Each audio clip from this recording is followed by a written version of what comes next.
Alright, today's the day after I brought the car home, sitting safe in the driveway, and I'm about to jack it up and change out that drive shaft.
My phone died, and it's not fully charged yet, so I'm not going to record the rest of the removal, but I wanted to show y'all the damage.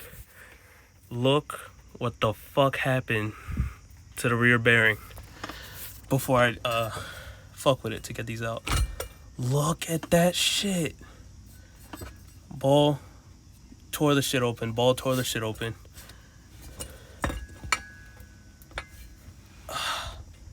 Another one. That ball completely came out. It's completely gone. How the fuck does that even happen? That's insane. That bolt's gonna be tough to get out. Also, one of the training mounts, I made note that it needed new training mounts, but I checked. One of them was like the nut on top was finger loose. So a bunch of bullshit went on here. I'm guessing like someone at the dealership or the previous owner tore it apart, and when they put it back together, they didn't tighten everything down, which kind of sucks. Makes me want to do a full check over of the nuts and bolts. But yeah, that's what happened. All right, it's all pulled out. Here's our drive shaft.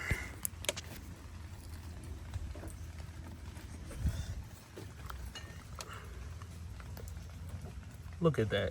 Look at that shit. Just every single I don't know what you would call it, but where it bulges out for the ball bearings, every single one just burst open. The balls were out.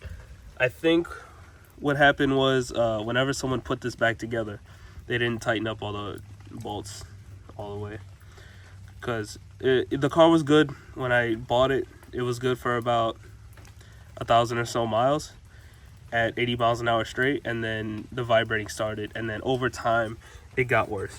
So I think the bolts were backing themselves out.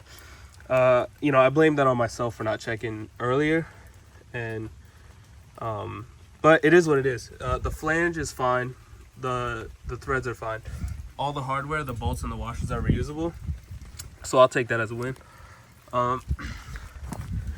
Here's our center bearing housing. You can see the JB weld that did not work. Yeah, looks like shit. Here's our brand used drive shaft from M Parts Worldwide. Looks good. Center bearing is perfect, and you can see a comparison. That's what it's supposed to look like. That's what the old one looks like. No good. No good.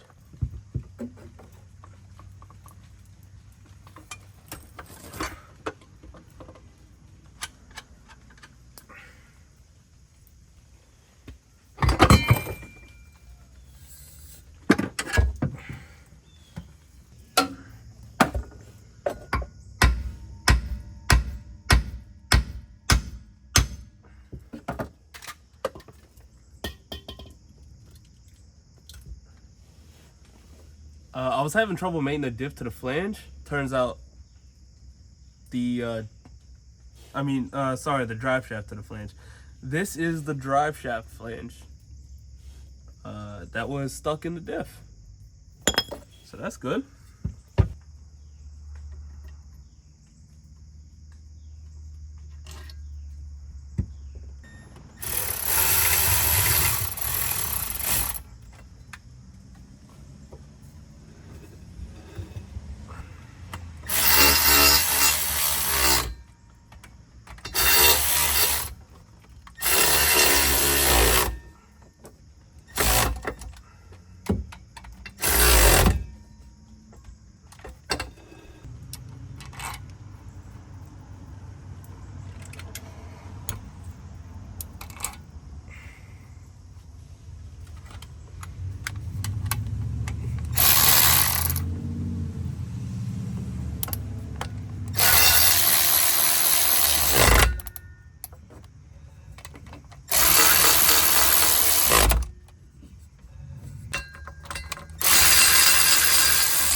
Down.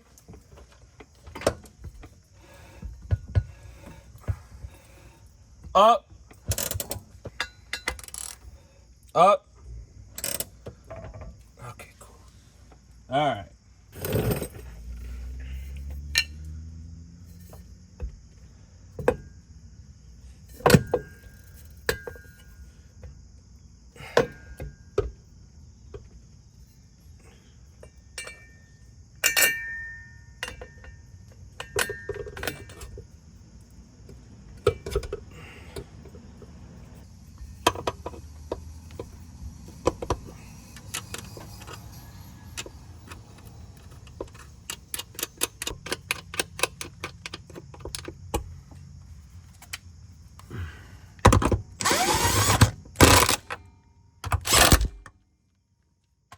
Torqued.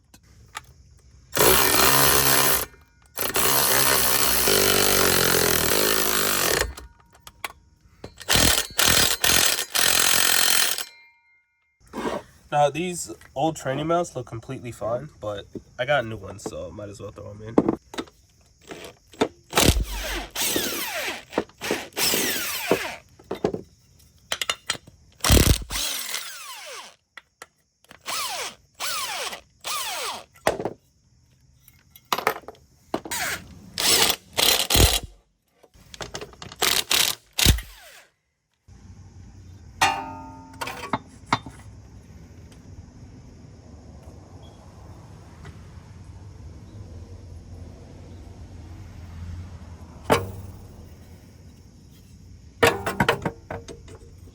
Oh yeah, that's the way. That's the way.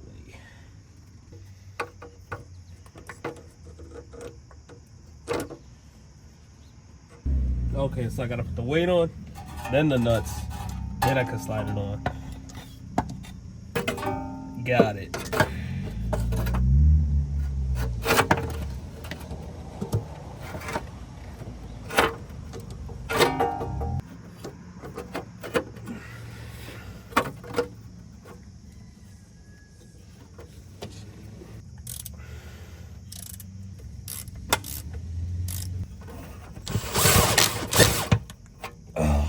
That's how you do it.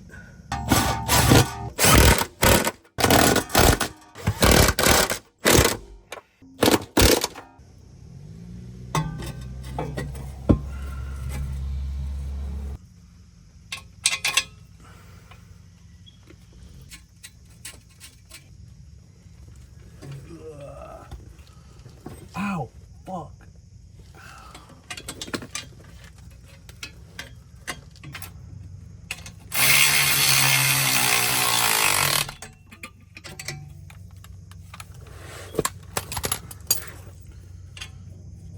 I got these in there, I guess, and then I got 2 bolts in the middle sections to hold it up while I tighten these in the back. It's weird how they do this. I don't really get the reasoning behind it, but whatever. Oh, this one's cracked. That's good. Doesn't really matter. I'm gonna get a new exhaust at some point.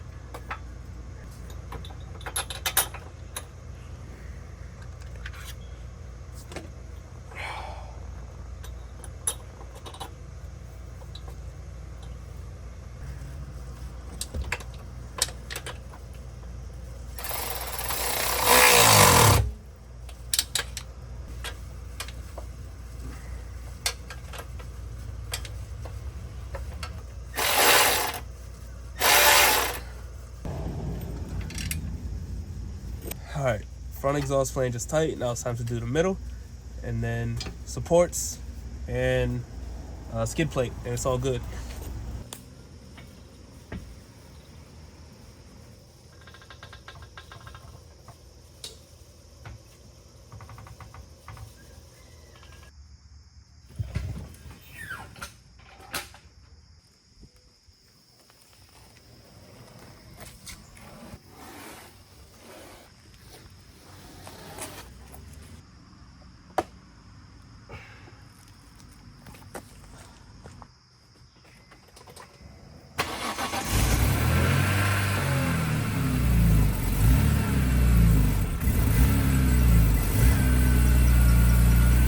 It has a rough idle on startup, but it's only for a few seconds, and it's fine the rest of the way, so it's not a huge deal, but I will look into it.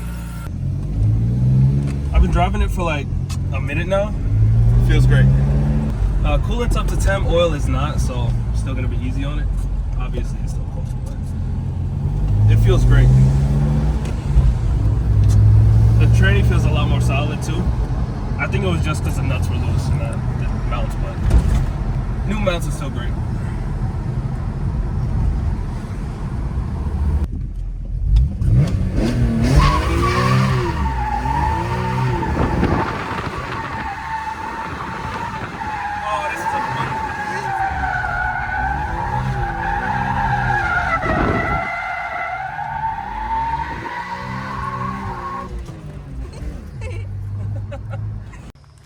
All right, as y'all can see, this car is amazing.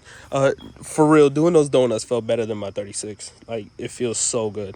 Now, as far as things I want to do to it, like I said, full paint correction. It looks good from far away, and it looks good close up.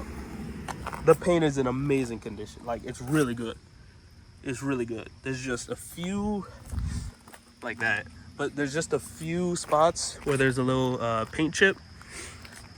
Just here and there, and overall just get it you know, get the swirls out wherever there are swirls. Any imperfections, get them out the paint, and then do full PPF on the front, maybe on the whole car, depending on how much I want to spend. Exhaust, the whole car is bone stock, including the exhaust. So I want to do some kind of exhaust. I'll ask around on like Facebook groups and stuff for exhaust setups, and whatever sounds good, I'll do. Whether it's just a muffler, just a system, whether it's, you know, full system including headers, I don't care, I'll do it. Just whatever sounds good. Suspension wise, it's perfect. I might do coilovers at one point just for dampening and height settings, just to fuck with the way the car feels. As far as looks right now, it looks perfect. I'm not worried about suspension at all. Tint, I want to do tint. I want to do like maybe 5 all around and 25 on the windshield, something like that. I want to get ceramic tint. Interior, we do have to clean it up from our road trip, but besides that, I do want to get the steering wheel reupholstered at some point. It's in good shape now. It's really not bad at all, but you can see it is starting to get there. I've had plenty of E46s with this steering wheel, and the leather does age and crack, and it gets pretty bad. So I think I will reupholster it with just some new black leather. Stock look, nothing crazy. Wheels, it looks good on these for now, so I'm not too pressed about changing them, but I'm stuck between CSLs, the style 167s, or BBS LMRs and just silver. I don't know, they'll be in 19s, but I don't know which of those two wheels to go with. But like I said, it looks good on this setup, not worried about changing it. On the front bumper, I'm thinking about doing just a black CSL style lip, because I do think those look really good. And then on the trunk, I am thinking, I really want to do a CSL trunk lid. If you look up Adam LZ's E46, it's exactly what I want. It's the same body, same color with the CSL trunk lid. That's exactly what I want. So I think it'll be impossible to find one stock in this color, and if I do, it'll probably be like $2,000 or some shit like that. So I'll either find one that, you know, goes on here, or I'll find a different CSL trunk lid and just respray it blue. But at some point I do really want a CSL trunk lid. For right now, that's all I could think of as far as any changes I want to make to the car. As far as I'm concerned, it's perfect right now. So to wrap this video up, I'm really happy. The car's in great shape. I fixed it. As far as driving it, it's perfect. So you guys will see a lot more content on this. But for now, I'll catch y'all later.